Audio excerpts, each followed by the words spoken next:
Thanks, Bruce. Well, you've got a panel full of people talking about the same topic, and a lot of it's been covered very well. So I'm just going to try to talk about several things. Bruce led off by talking about back when he was working for Governor Lucey, or in the department under Governor Lucey, and there was transportation challenges and the time that he was in the legislature.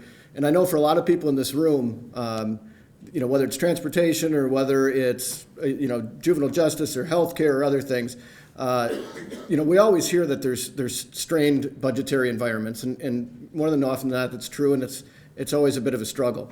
But what I want to really sort of impress today is I think we're at a situation right now in Wisconsin, in the state of our transportation system, in the state of our transportation fund, that this isn't the usual strain on a budget, it's hard to prioritize.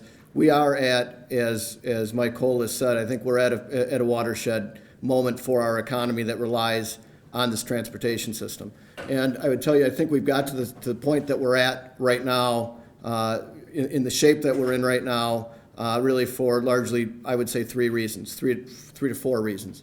First reason being that, like all the other, at least the lower 48 states in this country, it's nothing unique to Wisconsin.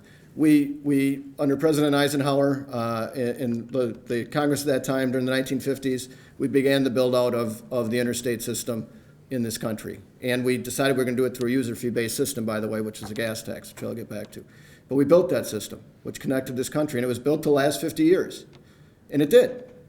But it turned 50 years old in the early 2000s. And at that point, it needs to be rebuilt. And that is not an inexpensive endeavor. Every state's facing that. But in Wisconsin, the maintenance of the 115,000 miles of state and local roads we have is already, in the weather we're in, the climate we're in, that's a fiscal challenging thing to do. So now all of a sudden you introduce on top of that we have to rebuild huge segments of this interstate system, a tremendous cost on top of that already without any separate funding mechanism for it other than that current budget that we were already in. So that's one issue that's caused a stressor above and beyond what there normally would be. Second thing is that I would say to you is that back in the 50s, we did establish in this country and in Wisconsin since then that we would fund our transportation system through a user fee-based system. It wouldn't be out of the general coffers, the general fund revenues of income and sales tax that we fund our other governmental services with. We said the users would pay. So the gas tax is a good proxy for usage. The more you drive, the more gas you put in, the more taxes you pay. And so we've funded transportation out of the gas tax and out of our registration fees. In Wisconsin, we've got a $75 fee every year when you have to put a sticker on your car. And we've used those to fund transportation. And that worked very well for a long time. The concept of the user fee system is great. It funds it separately. The more people use it, the more they fund it. The one problem with the gas tax, though, is that it doesn't work like other taxes. It's not a percentage based. It's a certain amount per gallon. So if you don't adjust that, you don't have any natural growth. Unlike the income tax, you have a percentage of income. As incomes go up, there's some natural growth that the government receives to spend money on their programs. They don't have to go in and vote for an income tax increase to see some new revenue come in. There's natural growth in there that comes in. Same with the sales tax. 5% sales tax in Wisconsin, or if you're in most counties that have a 0.5%, 5.5% is applied to goods. As the price of goods go up, there's some natural growth that comes in. Property tax, the same thing with the valuation of homes. So if you have a certain amount per gallon, you don't see that natural growth. So around, again, about when you were there, Bruce, about 1980 in Wisconsin, we made a policy decision that we would index the gasoline tax so that it would act more like these other taxes do. So you'd have some natural growth over time to try to keep up as costs increase. And we did that. We were one of the first states in the country to do that. And it helped the gas tax. We still had a user fee, and it acted like other taxes did. And that lasted for about 25 years. But back in 2005, and we don't have a lot of time to get into all the reasons why, we repealed the gas tax indexing. And a lot of folks at the time said, well, we know transportation's important, and, well, how are we going to keep up with it? Well, we'll just have to go vote on that. Well, it's been 10 years and we haven't had a vote on that, so that hasn't changed. So I'd say that's the second reason, is now you've got a tax that doesn't act like the other ones. The Wisconsin Taxpayers Alliance recently just put out a chart sort of demonstrating this.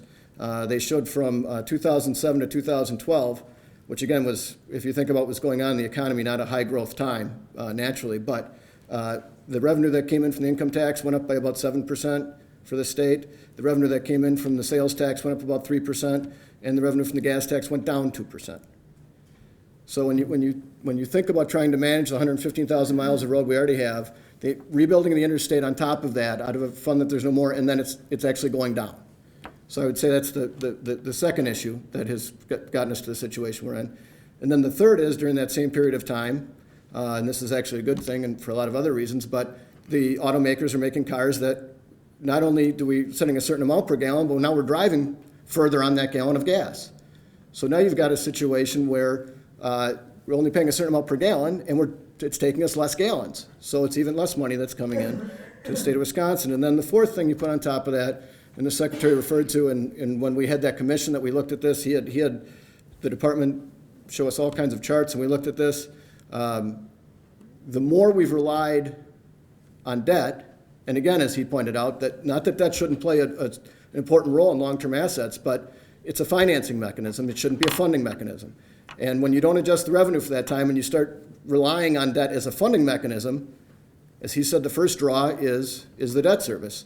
And when you get to nearly 20 cents of every dollar is the first draw is going out the door to pay debt service. Now you've got your 115,000 miles that you still have to repay, and you've got the interstate that you've got to rebuild. You've got less money coming in, and of that money coming in, you're paying more and more now to debt service, which leads us to the point that we're at right now, which is why, again, Wisconsin Taxpayers Alliance came out with a report card for Wisconsin for 2015. They graded 23 different areas for Wisconsin: poverty, high school graduation rates, per capita personal income, crime, all sorts of things. 23 areas. The area that Wisconsin got the worst grade was in the condition of our highways. We got a D. Mike talked about the replacement schedule for the towns. Jack, we did a study with the county highway commissioners. I think the average replacement schedule was greater than 75 years for the counties. I know the League of Municipalities is looking at that for theirs. And why does it matter? We're at an economic development group talking about this right now. Well, in Wisconsin, not only are we agriculture, manufacturing, tourism, timber, but our economies are very dispersed across the state. We don't have just one urban center where all the economic activity is. In Wisconsin, it's occurring all around this state. And if you look at a couple examples of how, again, why that matters in a real way, I think people understand it generally. And I wish, by the way, I wish I had this as a cranberry example. You got to help me that I can do this. But I'll give you a soybean example. And this is a positive one. Because of the infrastructure that we do have, that previous generations, that the connections that we have in this country right now, one of the greatest competitors to our farmers in this area that are growing soybeans in this global economy, one of our greatest competitors is Brazil. Most of the soybean production in Brazil is occurring in the central part of Brazil in an area called Mato Grosso.